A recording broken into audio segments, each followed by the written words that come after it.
Hello everyone, it's Nancy with Intuitive Mind, and in this video I'm going to be talking about the February frequency forecast. And I can tell you it's already going to be a little bit of a doozy.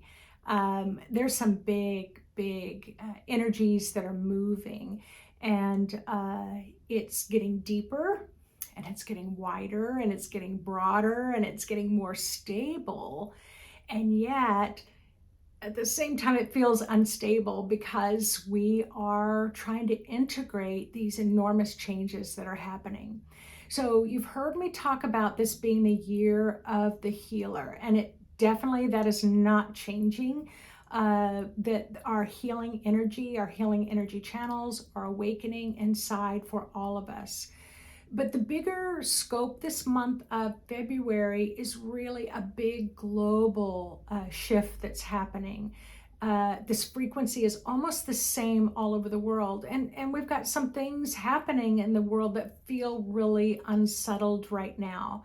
So in the year of the healer, the healing energies are starting to wake up. People are feeling that call. I call it a spiritual calling, where you feel kind of compelled and pulled to move in any direction that needs healing. It doesn't necessarily mean that you do Reiki or healing touch, or that you're a medium, or you're a psychic, or you do laying on of hands, or you do prayerful speaking in tongues. It doesn't, all of that, yes, can be an expression of healing, whether it's essential oils or working with stones and crystals or singing bowls and crystal bowls. Those are one type of healer, but also anyone who wants to improve, improve the economy and improve global warming, improve poverty and homelessness. Healers work in all different levels of our societal communities to help uplift and to heal. And one of the things when I asked Spirit on the other side, I said, I kind of want to talk, like, hello, I want to talk to the spirit world. And it's like, you're saying this is the year of the healer, but could you explain what exactly do you mean by that? And the answer that came back was that they view, they being the spirit world on the other side of the veil, view a healer as someone who creates a holy sacredness in the world for the whole of humanity to live within. So that really broadens the definition about what a healer is, isn't it? Anyone who views everyone in humanity as sacred, all relationships as sacred, as beautiful. Now, and I do know that we have some very harsh people who live in the world. We have corrupt, we have abusive, crimes against humanity. I am very aware of that. But it's about creating beauty, which beauty is another frequency going on in the world, and then also creating healing. And then there's the energy of justice that's coming in. So anyone who wishes to create a sacred, holy environment to grow and thrive within, so whether that's your home, whether that's your neighborhood, whether it's your community, whether it's going on vacation, wherever you want to create that sacred holiness, is a healing moment. So now, what I'm noticing here for the frequency forecast for February, Spirit is showing us standing on the mountaintop with our arms, upstretched and looking towards the sun, that bright light of the sun, and the radiance and the golden light that's coming in, and climbing to the mountaintop to try to get as close to God, the God of your heart, as you can. So many of us are reading books on, spiritually uplifting books, meditation books, psychic, intuitive books.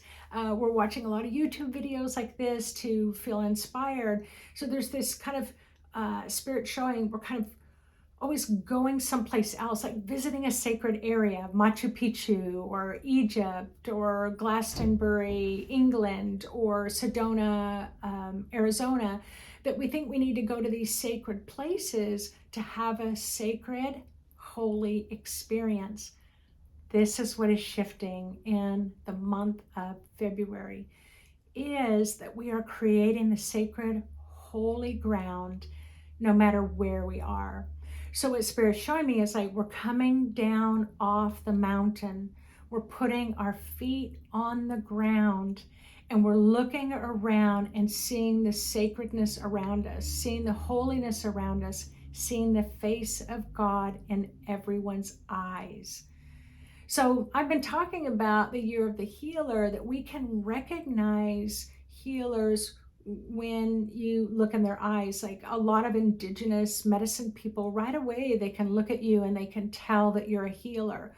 One, because they can see this kind of depth of wisdom in your eyes. But two, they can see the light of your healing ancestors around you. But what Spirit is saying is that we're coming down off the mountain of thinking we need to reach these heights of spiritual development to be able to ascend to the next level, to be able to go from 3D to 5D. And it's all about bringing heaven to earth right now. It's not the top down authority anymore.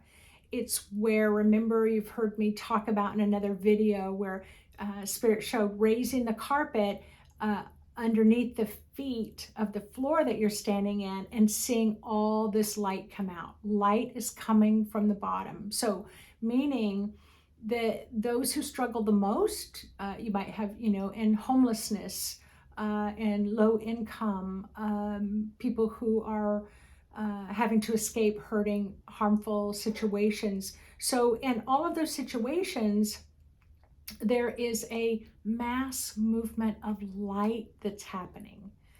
There's a light that's coming through those, what I'll call those hard to reach places. And there's almost this kind of uprising of light. I won't say necessarily an uprising of people. It's not like activism, getting out in the street to battle, although if you're called as a healer to do that, that is what you're feeling called to do. But you're being kind of inspired, called, propelled, what I call kind of boots on the ground, transformational change of light that's coming up through the feet, it's coming up through our body, it's illuminating through our chakras, and that those things that matter the most are the day-to-day real life situations. So the light is coming down to awaken us here in the third dimensional realm. We're not trying to leave the third dimensional realm to move into the fifth dimensional realm and reside there in another dimension. And I've heard people say, just one day, everybody's going to disappear. Those who ascended are disappearing. Those who didn't ascend are going to stay here on Earth. Now, I don't know, maybe that's true. It could be true. However, the information that I'm getting is that it is through our kindness and it's through our caring, it's through our healing, it's through our love that we are bringing the sacred here to the earth. We're not going anywhere to find the sacred. So for the month of February 2022, the justice frequency is coming through very strongly. So justice helps right the wrongs of injustice. When it's an energy and a frequency that comes through, it's almost like it's attracted to injustice so that it can bring balance back into justice. So it isn't like you and I have to do a lot of things, but it is almost like a flashlight is shining. Okay, there's injustice here. Let's bring it back to justice. All right, there's injustice here. Let's bring it back to justice. But what Spirit is saying is that it isn't us against them. We all have things we need to answer for. And if you've lived a really, really good life, you may have had your ancestors who didn't resolve some injustices. Maybe some injustices happened to them, and they never got the justice that they were searching for. They never got the healing from that. And so it may be resolved now, even though it may have happened 10 generations ago. Or like for me, I have a great, great, great, great grandfather who was the captain of the slave ships. So I'm pretty certain that there was not a lot of justice that happened during his generation. And so I may be asked to resolve in my own way that I'm guided to resolve some of those injustices. So none of us are going to get out of this without doing some spiritual work, is what I want to say.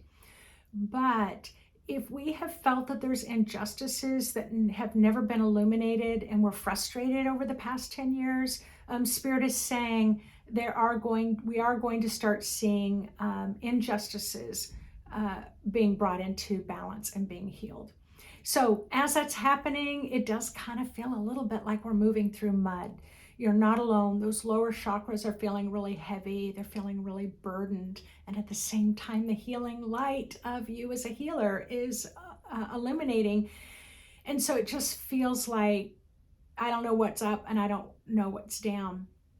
The other thing is a lot of prophetic prophecy dreams and premonition dreams are coming to the forefront. Some really strong dreams that are happening. So I'm not much of a dreamer. If you follow my YouTube channel, you've heard me say this a lot. I get a lot of visions during the day. So usually at night, I'm given a break to sleep, but that's not been the case for me the past 3 weeks. Did have 2 strong dreams about tsunamis, and then the volcano happened, and then I was having really strong visions about out of control fires, and around my neighborhood, just maybe a half a mile away, 9 houses were set on fire by an arsonist. And it felt like my house was going to catch on fire, and I kept smelling fire and kept smelling gas for almost a week before it happened. So we're starting to experience a lot more of that kind of premonition, prophecy type energy too. And that's tough energy because what do you do with it? You don't know what to do with it. When 9/11 happened, I had a lot of visions of in New York, I had a lot of visions about tanks and bombs and grenades and violence, violence, violence. Uh, and then a week later, that's when the Twin Towers were hit. So, yeah, we've got this going on with Ukraine. It's a frightening experience. It's right there in Europe. I can feel some of the violence, but I'm not seeing the extreme visions like tanks and bombs. I'm not seeing that yet. So for me, I'm kind of hoping that it gets resolved. But these are the big energetic things that are happening this month, and it's not unusual at all. The planets are really aligned to support that. So what do you need to do for yourself to get through this? Well, always my number one answer is always going to be to run your energy, to try to get yourself as much in the flow as you can. How do you do that? To meditate and sit and be quiet and run your energy is one way. But if you need to go for a good run or a good walk or a good yoga class or Tai Chi class or have an acupuncture treatment, whatever you need to do, if you sing and dance, do that. If you like to do artwork, do that. I love to bake pies. Sometimes if I'm in a funk, just go and bake a pie and suddenly I shift my stuff. And then I can meditate easier. But your inner intuition and instincts are waking up. Your inner guidance system is waking up. You have the answers within you. And so you just need to ask your spirit and your body, how do I need to shake this off? What do I need to do? And it's like, oh no, I'll go watch this funny movie, or my friend and I are going to go bowling. We always have a good laugh. So whatever it is that you need to do to get back to that place of light-mindedness, lightheartedness, laughter, playfulness, some expressions of joy, do that. But also, yeah, if there's some harsh stuff that's happening, then allow yourself to express the anger about it. Just don't live there. Don't feel so burdened by it. I just got my hair cut today, and as she was talking, she used the word ratchet it up. It's like the volume in the world is ratcheted up right now. And it was like, oh my God, I love that word. It isn't like we're at a 1 or a 2. We're like at a full on 10. So surround yourself with good company. Do what you need to do to not just survive, but to grow and thrive and have fun. Like, we are creating a new way of thinking, and we're creating a new way of being for the future. And we don't know what it's going to look like, but if we follow guidance, it's going to unfold beautifully. I just know it. I just know it. All right, everyone. Thanks for tuning in. Thanks for subscribing to my channel. Thanks for clicking the little bell. Thanks for clicking the likes and the loves. And especially thanks for leaving a comment, because I love to read all of them, because we're trying to create a community in a virtual world right now.